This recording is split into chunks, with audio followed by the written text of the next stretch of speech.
La superposition. Impossible à elle, existe un graphique qui circule actuellement sur les terminaux Bloomberg des plus grands fonds spéculatifs. Un graphique que les médias grand public refuseront de vous montrer pour ne pas créer de panique. Ce graphique superpose la courbe du Dow Jones de 1928-1929 sur celle du S&P 500 d'aujourd'hui. La corrélation n'est pas simplement proche, elle est mathématiquement terrifiante. Chaque hausse, chaque baisse, chaque phase de consolidation semble suivre le même algorithme psychologique qu'il y a un siècle. Si cette fractale continue de se vérifier, nous ne nous dirigeons pas vers une simple correction, mais vers un événement de liquidation totale. L'histoire ne se répète pas, mais elle rime. En 1929, les investisseurs pensaient être entrés dans un nouveau paradigme de prospérité éternelle, aveuglés par des technologies révolutionnaires. En 2026, nous nous racontons exactement la même histoire. Ceci n'est pas une prédiction de fin du monde pour une date précise. C'est une analyse des signaux faibles qui hurlent que la fête est finie. Voici pourquoi les 90 prochains jours pourraient être la dernière porte de sortie avant que le piège ne se referme. Chapitre 1. L'euphorie technologique. Radio vs IA. En 1929, le mot magique n'était pas intelligence artificielle, c'était radio. La société RCA, Radio Corporation of America, était la Nvidia de l'époque. C'était une technologie réelle, révolutionnaire, qui changeait le monde. Les investisseurs achetaient l'action RCA à n'importe quel prix, convaincus que les bénéfices futurs seraient infinis. L'action est passée de 85 $ à 500 $ en quelques mois, portée par une hystérie collective. Aujourd'hui, remplacer radio par IA et RCA par les Magnificent Seven. La psychologie est identique. Nous ne disons pas que l'IA est inutile, tout comme la radio ne l'était pas. Nous disons que la valorisation des entreprises a perdu tout contact avec la réalité gravitationnelle des bénéfices. Quand une entreprise ajoute 200 milliards de capitalisation en une journée juste en prononçant un mot-clé, ce n'est plus de l'investissement, c'est de la foi religieuse. Cette concentration extrême du marché est le symptôme terminal d'une bulle. En 1929, une poignée de valeurs blue chips portait tout l'indice pendant que le reste de l'économie commençait déjà à couler. En 2026, c'est la même divergence. Les indices battent des records grâce à 5 entreprises, alors que 40% des entreprises du Russell 2000 ne font aucun profit. C'est un colosse aux pieds d'argile. Chapitre 2. L'indicateur du cireur de chaussures. L'anecdote la plus célèbre de Wall Street raconte que Joe Kennedy, le père du futur président JFK, a décidé de vendre toutes ses actions quelques jours avant le krach de 1929. Pourquoi ? Parce que son cireur de chaussures, en nettoyant ses souliers, lui avait donné des conseils boursiers confidentiels. Kennedy s'est fait une réflexion simple mais glaciale. Si même le cireur de chaussures est investi à fond et spécule, c'est qu'il n'y a plus personne pour acheter après lui. Le marché avait atteint sa saturation maximale d'acheteurs crédules, signalant que le sommet était mathématiquement atteint et que la chute était imminente. Regardez autour de vous aujourd'hui, en 2026, les cireurs de chaussures ont disparu, mais le signal est partout, plus bruyant que jamais. Votre chauffeur Uber vous parle de ses options d'achat entre 2 courses, votre coiffeur vous recommande des crypto-monnaies obscures, et votre collègue qui n'a jamais ouvert un livre d'économie vous explique comment devenir riche rapidement. C'est le retour de l'indicateur Kennedy, mais sous stéroïdes. Quand l'investissement devient le sujet de conversation principale des gens qui n'ont aucune expertise financière, c'est que l'euphorie a contaminé toute la société et que la rationalité a quitté le bâtiment. Les réseaux sociaux ont amplifié ce phénomène de troupeau avec une puissance de feu que les années 20 ne pouvaient pas imaginer. Les forums Reddit et les vidéos TikTok sont remplis d'étudiants de 20 ans qui expliquent avec assurance comment trader avec l'effet de levier de leur prêt étudiant. Cette gamification de la finance a créé une armée d'investisseurs amateurs qui agissent par impulsion émotionnelle, persuadés que ça ne peut que monter. Ils ne voient pas le marché comme un mécanisme de prix, mais comme un casino où la maison perdrait tout le temps, une illusion fatale qui précède toujours le réveil douloureux. Ce phénomène porte un nom technique chez les institutionnels, le retail all-in, ou l'entrée massive des petits porteurs. C'est historiquement le signal de vente le plus fiable qui existe, car le grand public arrive toujours à la fin de la fête, juste pour payer l'addition. Ils achètent un enthousiasme au prix fort, aveuglés par le FOMO, la peur de rater l'occasion, se moquant des vétérans prudents qu'ils jugent dépassés. Cette arrogance collective du nouveau paradigme est la signature psychologique indéniable d'un sommet de marché, prouvant que l'émotion a totalement remplacé l'analyse rationnelle des bilans d'entreprise. Pendant que la foule se précipite pour acheter, que font les initiés et la smart money, ils font exactement l'inverse, ils vendent massivement. Regardez les déclarations de vente des PDG, de la tech et des milliardaires légendaires. Ils liquident des milliards de dollars d'actions à des niveaux records. Ils utilisent l'avidité du petit porteur comme liquidité de sortie. Pour qu'un milliardaire puisse vendre sa position sans faire effondrer le cours, il a besoin d'une foule d'acheteurs enthousiastes en face. Vous n'êtes pas le partenaire de ces géants, vous êtes la contrepartie nécessaire à leur sortie avant que la porte ne se referme. La logique finale est une simple question d'offre et de demande. Quand tout le monde a déjà acheté, qui reste-t-il pour faire monter les prix ? Personne. Le réservoir d'acheteurs potentiels est vide, asséché par l'euphorie généralisée. À ce stade, le marché devient extrêmement fragile, car la moindre mauvaise nouvelle ne trouve plus de soutien à l'achat, provoquant une chute verticale et sans fin. L'euphorie populaire n'est jamais le début de la richesse, c'est toujours, sans aucune exception historique, le dernier chapitre euphorique avant le drame de la liquidation totale. Chapitre 3. La dette, sur marge, levier invisible. Le véritable carburant du crack de 1929 n'était pas l'optimisme, mais la dette. À l'époque, on pouvait acheter 100 $ d'actions avec seulement 10 $ de cash, en empruntant les 90 $ restants au courtier. Buying on margin.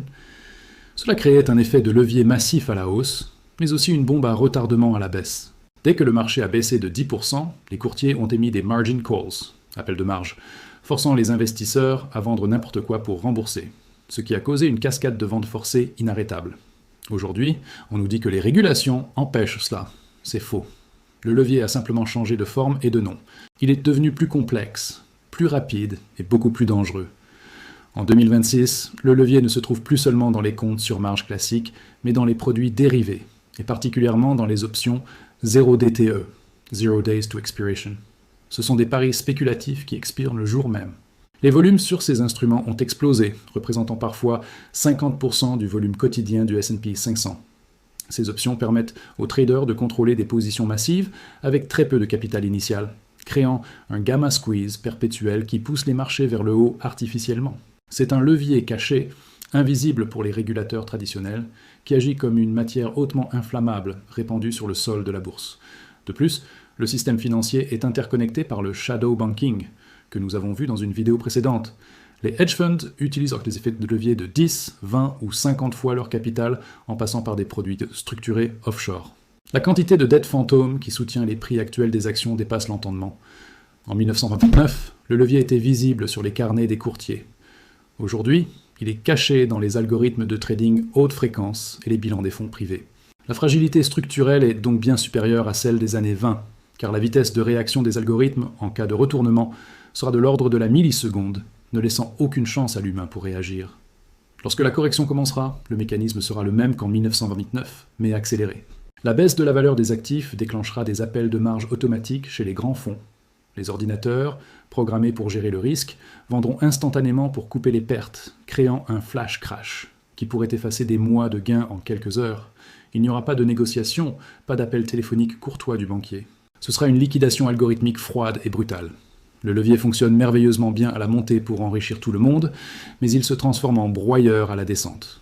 Nous sommes assis sur une montagne de dettes spéculatives bien plus haute que la Roaring Twenties. La dette des ménages, la dette des entreprises, corporate debt, et la dette sur marge sont à des sommets historiques par rapport au PIB. La moindre hausse du chômage ou la moindre baisse des bénéfices rendra cette dette insoutenable. Le marché ne tient que parce que le prix des actifs reste élevé. C'est une tautologie dangereuse. Tout va bien parce que c'est cher. Mais dès que ça devient moins cher, tout va mal. La circularité du levier est le talon d'Achille de notre système moderne. Enfin, n'oublions pas le carry trade. Beaucoup d'investisseurs empruntent dans des devises à taux bas, comme le yen japonais, pour investir dans la bulle technologique américaine. C'est du levier international. Si la Banque du Japon monte ses taux ou si le dollar baisse, ces milliards de dollars de positions devront être débouclés en urgence. C'est exactement ce qui a failli se passer en août dernier. C'était une répétition générale. Le levier est mondial et le risque de contagion est total. Chapitre 4. L'erreur de la Fed. Trop tard, comme toujours. L'histoire juge sévèrement la Réserve fédérale de 1929. À l'époque, la Banque centrale, dirigée par des hommes qui pensaient bien faire, a commis l'erreur fatale de resserrer les conditions monétaires, monter les taux, juste au moment où l'économie réelle commençait à ralentir. Ils voulaient dégonfler la spéculation boursière. Mais ils ont fini par asphyxier les entreprises légitimes. Ils ont coupé l'oxygène aux patients qui entraient en soins intensifs. Aujourd'hui, en 2026, la ressemblance avec la politique de Jerome Powell et de la BCE est frappante et inquiétante. Les banques centrales actuelles sont obsédées par la lutte contre l'inflation, la bataille d'hier, et ignorent les signaux de déflation qui clignotent dans l'économie réelle, la bataille de demain. Elles maintiennent des taux directeurs élevés, higher for longer, alors que le secteur immobilier commercial s'effondre, que les faillites de PME explosent et que le consommateur est à bout de souffle. C'est exactement le playbook de 1929, combattre un fantôme, inflation, spéculation, en créant un monstre, dépression. Il y a un décalage temporel, lag effect, dans la politique monétaire. Quand la Fed monte les taux, cela met 12 à 18 mois pour impacter pleinement l'économie. Les hausses de taux de 2023 et 2024 sont seulement en train de frapper l'économie réelle maintenant, en 2026. C'est comme freiner une voiture sur la glace. Vous appuyez sur la pédale, rien ne se passe pendant 2 secondes, puis la voiture part en tête à queue, brutalement. Nous sommes dans ces 2 secondes de silence avant l'impact. Les banquiers centraux regardent avec le rétroviseur les données passées au lieu de regarder la route, les indicateurs avancés. En 1929, la Fed a aussi ignoré la contraction de la masse monétaire. Aujourd'hui, nous voyons la masse monétaire M2 se contracter ou stagner pour la première fois depuis des décennies. C'est un signal déflationniste majeur. Moins d'argent en circulation signifie moins de carburant pour l'activité économique. Mais la Fed, aveuglée par ses modèles théoriques, courbe de Phillips, refuse de pivoter assez vite. Elle attendra que quelque chose casse officiellement pour réagir.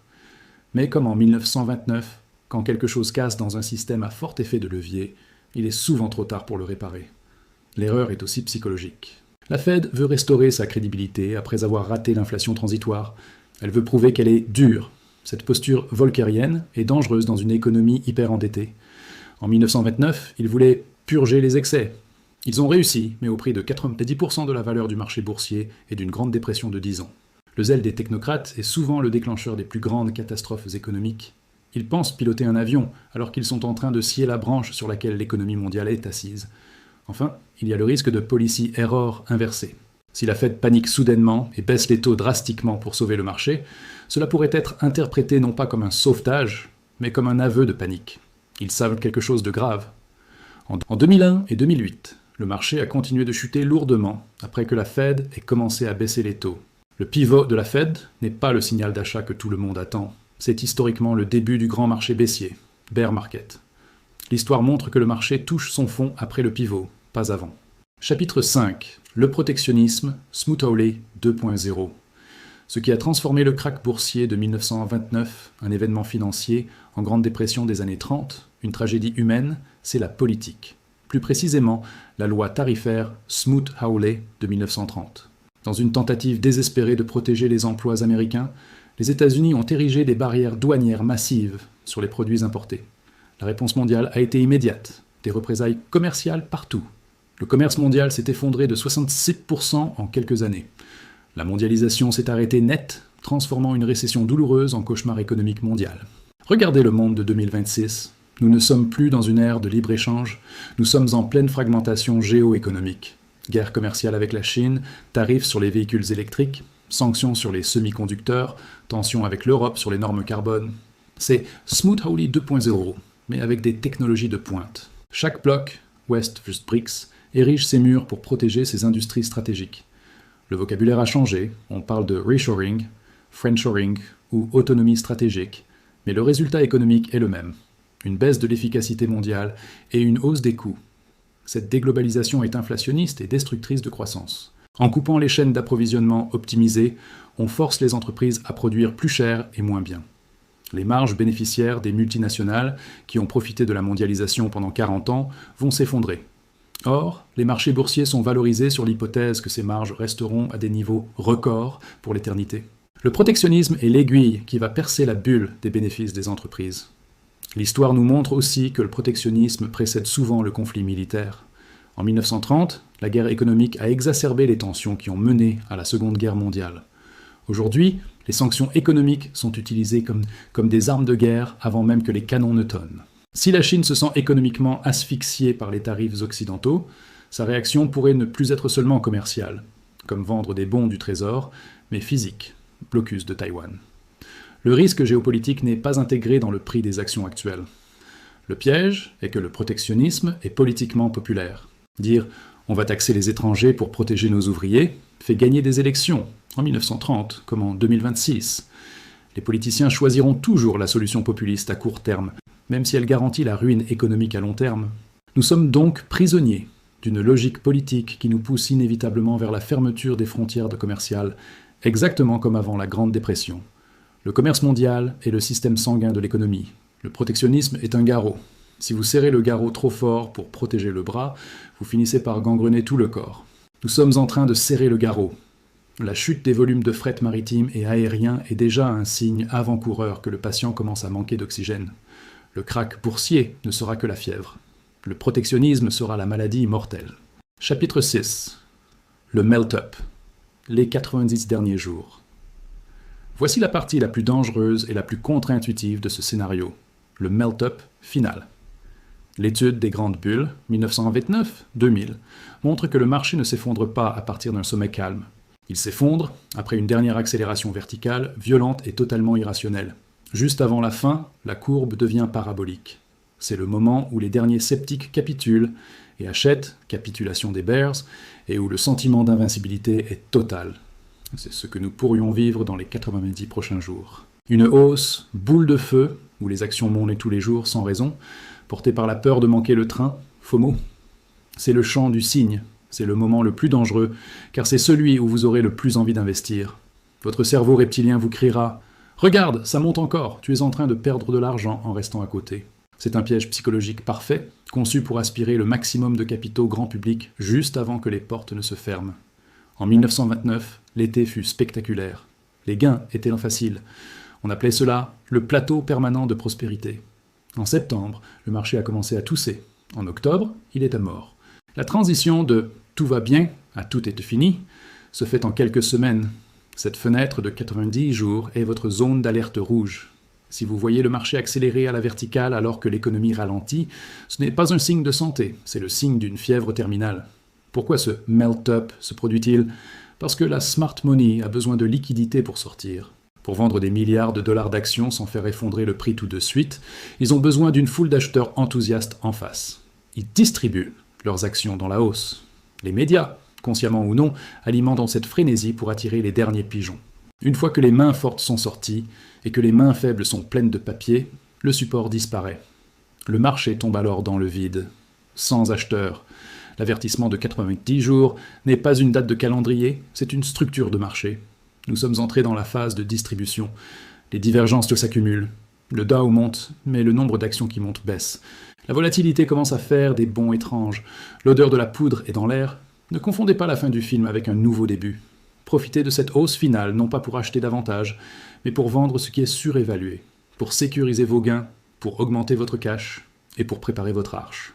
Quand la musique s'arrêtera, il n'y aura pas assez de chaises pour tout le monde. En 1929, ceux qui sont sortis 3 mois trop tôt ont été moqués comme des idiots. 3 mois plus tard, ils étaient les seuls survivants. Soyez l'idiot d'aujourd'hui pour être le survivant de demain. L'histoire ne donne pas de date, elle donne des signaux. Tous les signaux de 1929 sont au vert, ou plutôt au rouge vif. Si vous ne voulez pas être celui qui tient le sac quand la musique s'arrêtera, vous devez comprendre la psychologie des cycles. Abonnez-vous, car dans la tempête qui vient, l'information sera votre seul gilet de sauvetage. Restez liquide, restez lucide, et ne cédez pas au FOMO. À très vite.